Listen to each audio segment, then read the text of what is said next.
சீராபுரிங்கிற ஒரு கிராமத்துல ராணின்னு ஒரு ஏழை சிறுமி வாழ்ந்து வந்தா. ஒரு புறாவால அவள் வாழ்க்கையே மாறிடுச்சு. எப்படின்னு பார்க்கலாமா? ராணி அவ சித்தி கூட வாழ்ந்து வந்தாள்.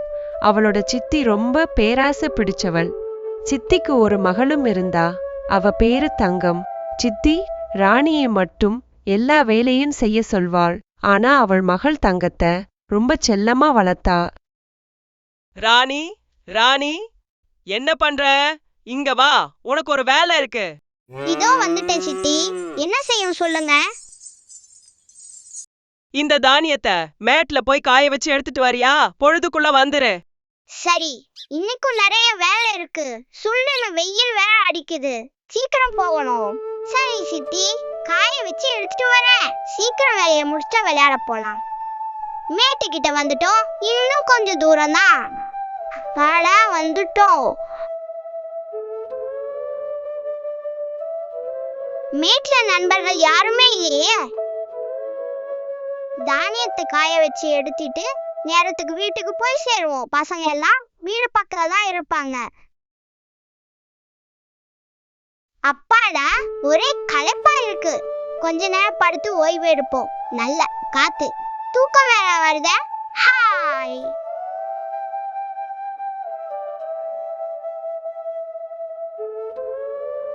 அச்சச்சோ, ரொம்ப நேரம் ஆயிடுச்சு. தானியத்தை எடுத்துட்டு வீட்டுக்கு போவோம். சித்தி வேற தேடிக்கிட்டு இருப்பாங்க. பசங்களும் வீட்டுக்கு போயிருப்பாங்க. நம்ம ரொம்ப நேரம் தூங்கிட்டோம் போல. கொஞ்சம் பசிக்க வேற ஆரம்பிக்குது. ராணி, என்ன இது? தானியம் கொஞ்சம் கம்மியா இருக்கு. என்ன பண்ண? ஒரு வேலையை கூட ஒழுங்கா செய்ய மாட்டியா நீ? நான் ஒண்ணுமே பண்ணல சித்தி. சரியாத்தான் இருக்கும்.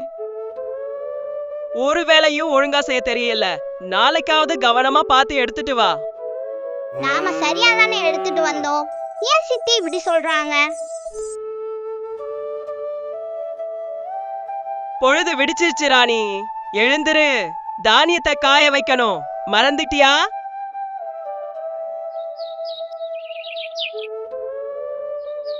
ஹா, காலையில கிராமமே அழகா இருக்கு. இதோ கிளம்புறேன் சித்தி. மறந்துடாத, இன்னைக்கு கவனமா பார்த்து எடுத்துட்டு வா. இன்னைக்கு கவனமா பார்த்து எடுத்துட்டு வரணும். பாப்போம். தானியத்தை என்னதான் பண்றாளோ தெரியல, அளவு குறையுதே. இன்னைக்கு தூங்குற மாதிரி நடிப்போம். என்ன நடக்குதுன்னு பாப்போம்.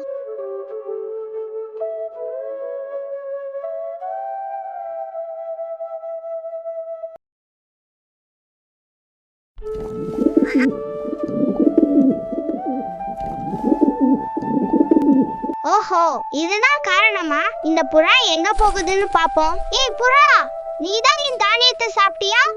நில்லு, நான் சொல்றத கேளு. ஏய் குட்டி பொண்ணு, என்ன வேணும்? புறா, நீ பேசுவியா? என் பின்னாடி வராத, வீட்டுக்கு போ. நில்லு நில்லு, நானும் வரேன். நீ எடுக்கிறது நான் பார்த்தேன். என்னோட தானியத்தை என்கிட்ட திருப்பி கொடுத்துடு. என் சித்தி திட்டுவாங்க. என் தானியத்தை கொடுத்துடு. சீக்கிரம் வீட்டுக்கு போகணும். சித்தி தானியம் குறைத்துன்னு நேத்தே திட்டுனாங்க. இன்னைக்கும் குறைஞ்சா ரொம்ப கோவப்படுவாங்க. நீ குட்டினா நான் சீக்கிரமா வீட்டுக்கு போயிடுவேன். இன்னைக்கு ரொம்ப நேரம் ஆயிடுச்சு. நீ போய் ஓய்வேடு. காலையில தரேன். உனக்கு நல்ல பஞ்சு மெத்தை தரட்டுமா? இல்ல, எனக்கு இதுவே போதும். இல்ல, இங்க பாரு, உனக்காக ஒரு பஞ்சு மெத்தை தயாரா இருக்கு. ஓய்வெடு.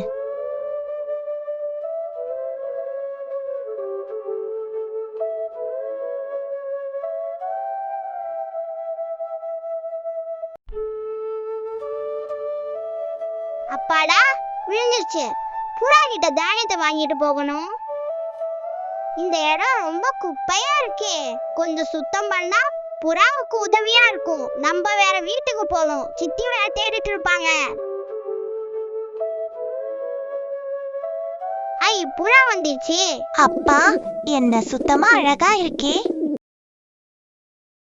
இதெல்லாம் நீதானே செஞ்ச? ஆமா, நல்லா சுத்தம் பண்ணிட்டேன். ரொம்ப நன்றி குட்டி பொண்ணு. அழகா இருக்கு. உன் நல்ல குணத்துக்கு உனக்கு ஒரு பரிசு தரேன். இந்த தங்கமும் தானியம் எல்லாம் உனக்கு தான். சந்தோஷமா போ. புறாவுக்கு ரொம்ப நல்ல மனசு. சித்தி ரொம்ப சந்தோஷப்படுவாங்க. சித்தி சித்தி, இங்க பாருங்க, உங்களுக்காக நான் என்ன கொண்டு வந்திருக்கேன்னு. இதெல்லாம் எனக்கு ஒரு புறா தான் கொடுத்தது. மேட்ல ஒரு புறா எனக்கு இதை தந்துச்சு. அப்படின்னா நம்ம தங்கத்தை நாளைக்கு மேட்டுக்கு அனுப்பி வைப்போம். இன்னும் நிறைய தங்கம் கிடைக்கும். ஏ புறா, எங்க இருக்க நீ? என் பேரு தங்கம். எனக்கு தங்கமும் தானியமும் கொடு. நேத்து ராணிக்கு கொடுத்த மாதிரி எனக்கும் நிறைய தங்கம் வேணும். கொடு. அப்படியா? சரி, இங்க ஓய்வு எடு, நாளைக்கு பார்க்கலாம். ராணிக்கு தங்கம் கொடுத்த மாதிரி எனக்கும் நிறைய தங்கம் வேணும். சீக்கிரமா கொடு, வீட்டுக்கு போகணும். உனக்கு ரொம்பதான் பேராசை. எதுவுமே செய்யாம தங்கம் மட்டும் வேணுமா? உனக்கு ஒண்ணுமே கிடையாது. வீட்டுக்கு போ. நமக்கு ஒண்ணுமே கிடைக்கலையே. என்ன எதுவுமே கொண்டு வரலையா? ஐயோ போச்சு, நம்ம பேராசை நமக்கே பெருநஷ்டமா போச்சு. இனிமேல் நாம இப்படி பேராசைப்படாம இருக்கிறத வச்சு சந்தோஷமா வாழணும். இருக்கிறத வச்சு எல்லாரும் சந்தோஷமா இருப்போம். அடுத்த கதையில சந்திப்போம்.